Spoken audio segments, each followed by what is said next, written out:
So the team is debating on whether or not they can trust Gavv.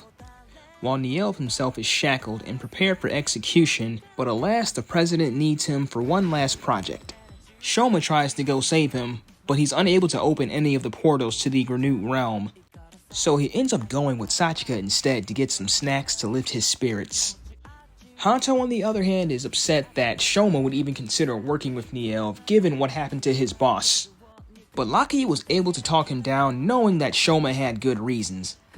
Back in the Granute world, Gavv had just finished making his dark gachizos for the president, and they began a mass hypnosis on Earth. Even Sachika and Mr. Inoue are caught in the crossfire, and Shoma takes them back home and hopes to find a way to basically sober them up. At this point, droves of people are being hypnotized and turned into anthropresses. As Gavv steps out amongst the chaos, seemingly challenging Shoma, blaming him for his plan failing. And while that's happening, Lakia catches up with Mr. Inoue and Sachika, as he's forced to turn them into anthropresses, but to save their lives, obviously.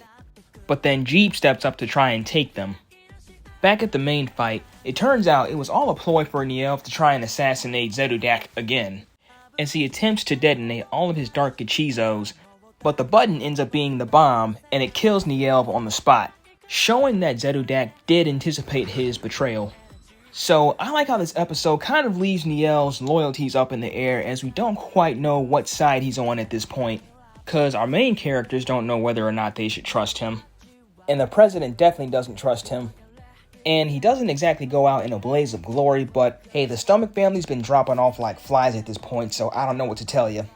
But anyway, that's gonna do it for this video, so be sure to like, comment, and subscribe, and I'll see you all in the next episode.